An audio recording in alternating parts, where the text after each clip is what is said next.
돌아가자. 사단이, 세상이, 옛사람이 뭐 하는 거예요? 질투가 나는 거죠. 그렇습니다. 그 다음에 그들이 그 질투 속에서 대비하는 방법이 무엇입니까? 유다 사람들을 비웃는 겁니다.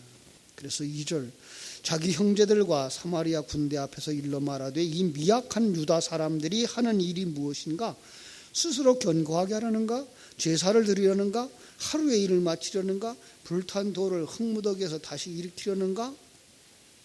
암몬 사람들은 뭐라 그래요? 또 암몬 사람 도비아는 곁에 있다가 이르되 그들이 건축하는 돌 성벽은 여우가 올라가도 곧 무너지리라 하더라. 아무것도 아니라는 거죠. 시작이 그럴 수밖에 없죠. 우리가 하나님의 백성으로 바뀌어지고 하나님의 성전을 건축해 나가는 일은 세상이라고 하는 그 성에 비하면 아무것도 아니에요. 나이가 이제 60이 되고 70이 됐는데 이제 외국어를 배운다. 이 외국어를 한마디 배우고 두마디 배웠다. 이게 살겠느냐라는 거죠. 그거 말할 수 있겠느냐라는 거죠. 왜요? 60년을 한국말만 계속했던 사람들이 외국어를, 그거는 아무것도 아니다라는 생각을 가지고 있는 것과 같은 거예요. 그건 아무것도 아니다. 여우가 올라가도 무너질 거다. 자, 이렇게 지금 회방이 들어오고 있는 겁니다. 이건 당시대의 느헤미야와 그 백성들이 당한 환경이지만 성경은 그걸 기록해서 우리에게 주면서 지금 우리의 모습이라고 얘기를 하는 거예요. 우리의 모습이, 우리는 지금 성전을 짓겠다고 다시 돌아온 사람들이고 세상은, 사단은 내 속에 있는 옛사람까지 이렇게 비웃는 거예요. 이때 어떻게 해야 될까요? 이것이 이제 4절의 답이 나옵니다. 우리 하나님이여 들으시옵소서. 우리가 업신여김을 당하나이다. 원하건대 그들이 욕하는 것을 자기들의 머리에 돌리사 노략거리가 되어 이방에 사로잡히게 하시고 주 앞에서 그들의 악을 덮어두지 마시며 그들의 죄를 도말하지 마옵소서. 그들이 건축하는 자 앞에서 주를 노하시게 하였음이니이다. 기도하였다라는 거죠. 기도하였다. 자, 기도하는데요, 그 속에 아주 재미난 표현이 들어가 있어요. 자, 우리가 업신여김을 당합니다. 원하건대 그들이 욕하는 것을 자기의 머리로 돌리사 노략거리가 되어 이방에 사로잡히게 하소서. 그들이 하는 말이 그들에게로 돌아간다는 거예요. 다시 말하면 우리가 하는 말은 우리에게로 돌아오는 거예요. 예. 여러분, 자기가 하는 말을 누가 제일 먼저 듣는가 하면 자기가 듣는 거예요. 기도도 마찬가지예요. 남을 비방하는 것도 마찬가지예요. 남을 회방하는 것도 마찬가지예요.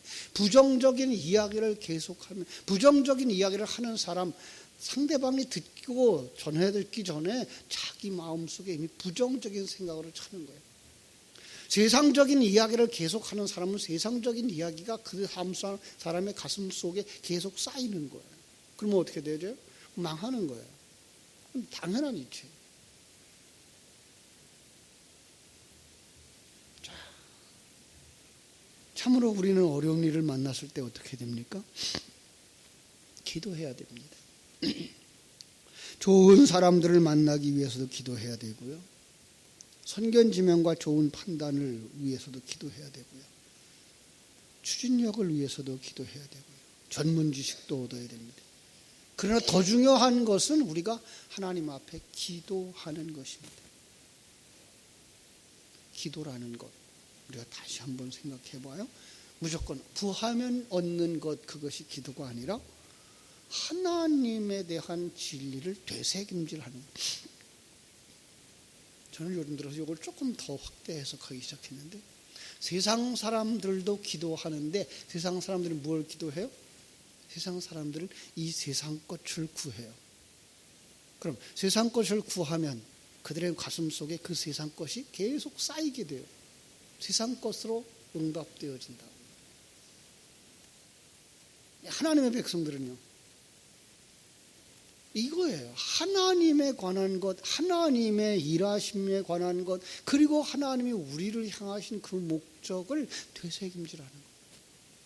이게 기도예요. 그냥 이것 주세요, 저것 주세요, 그것 정도가 아니라, 그래서 주님 가르쳐주신 그 기도 속에는 하나님의 존재와 하나님의 일하심과 지금 그 하나님이 우리와 함께 하셔서 하늘의 뜻이 이 땅에서 이루어지고 있다고 하는 것을 가르쳐주고 있는 거예요.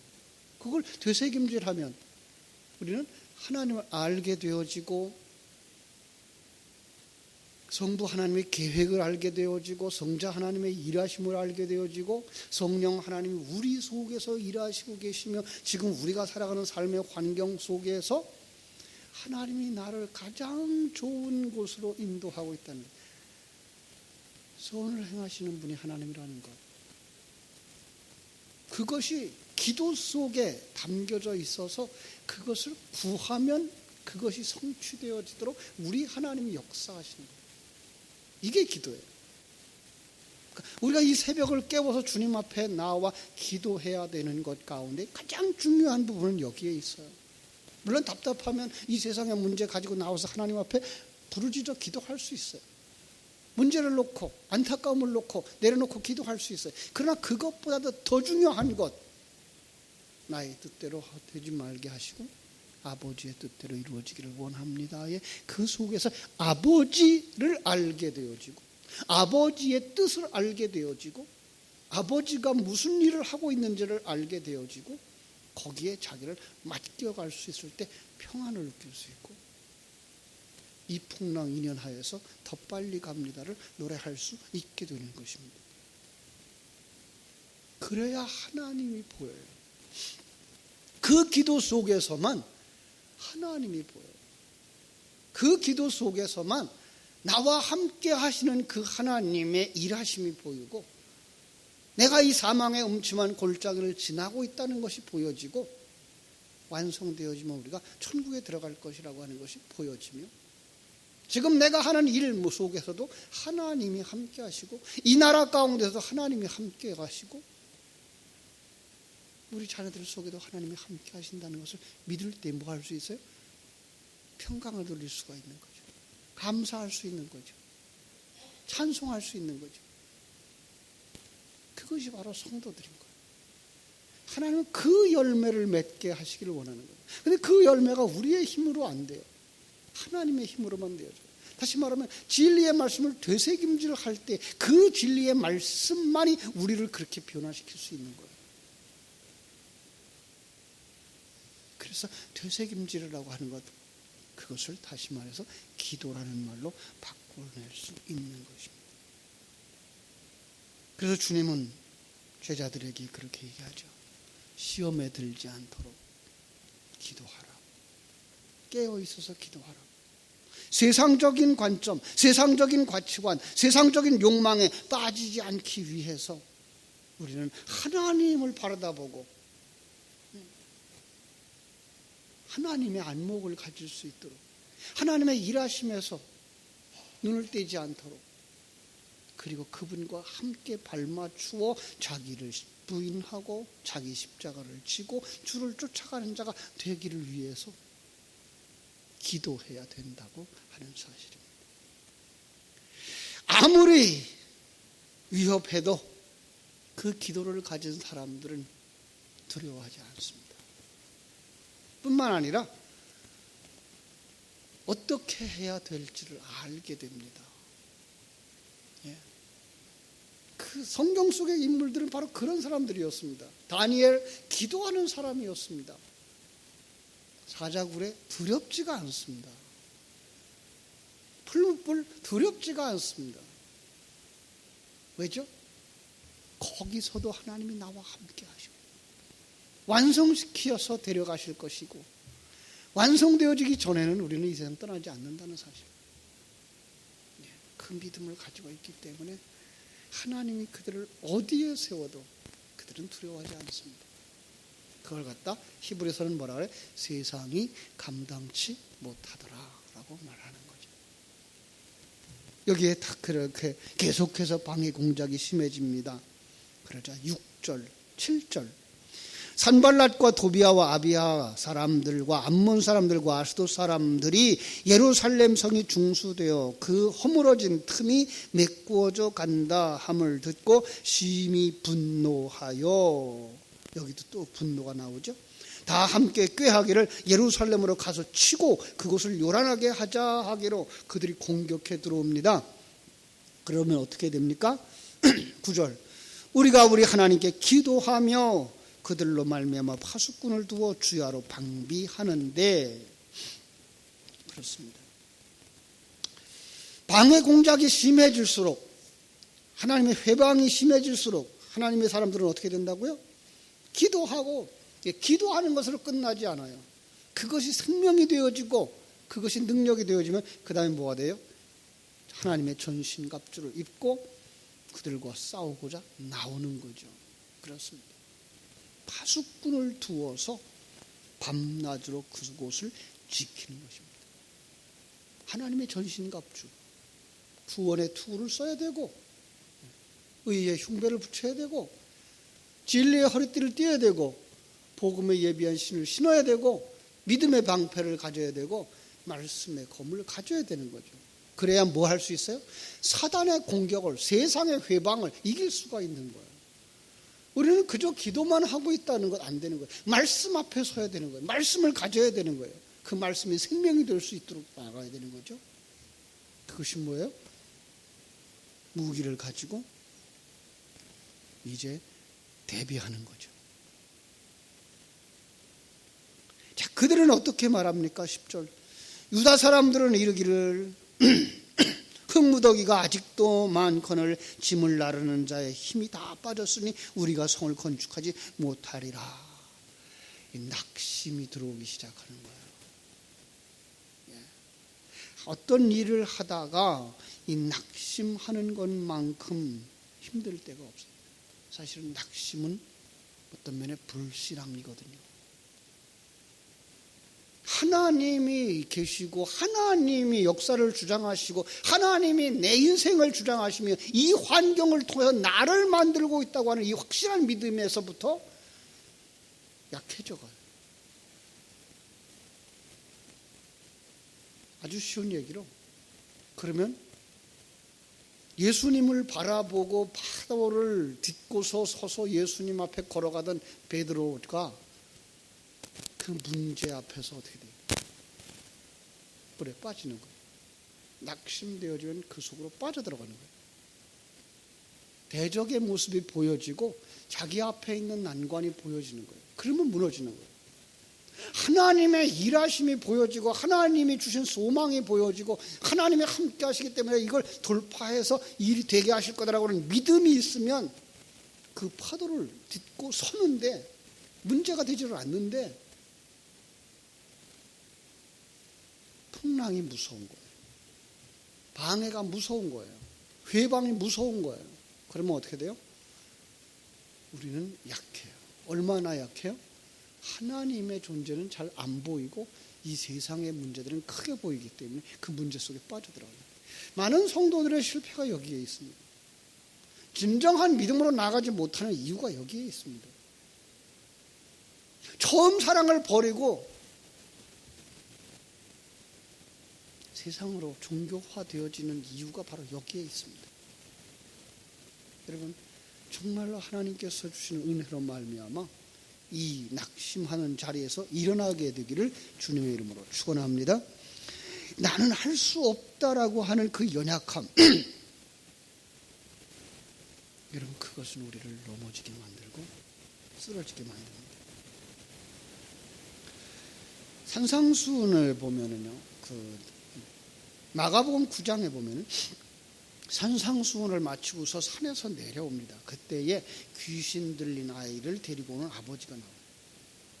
아버지가 뭐라 그래요? 귀신이 얘를 죽이려고 그럽니다. 불과 물에 집어넣어서. 우리를 죽이려고 합니다. 어떻게? 세상의 물, 세상의 불로. 이겁니다. 성경에 나오는 물과 불, 우리는 뭘로만 보죠? 예수의 안에서 나오는 물과 피, 성령의 불. 그런데 세상에도 있어요, 이게. 세상의 도리, 세상의 철학, 세상의 사상, 세상의 그 영향력. 그거가 죽게 만드는 거예요. 그가 그러죠. 그러나 무엇을 하실 수 있거든 우리를 불쌍히 여겨서 도와주옵소서. 그때 예수님 뭐라고 말씀하시죠? 할 수 있거든이 무슨 말이냐? 믿는 자에게는 능치 못할 일이 없느니라. 예, 하나님에 대한 믿음. 하나님을 알고 하나님의 일하심을 알고 하나님의 일하심의 목적을 알고 이 땅에서 우리가 살아가야 하는 삶의 목적을 안다면 우리는 두려워할 것이 없습니다.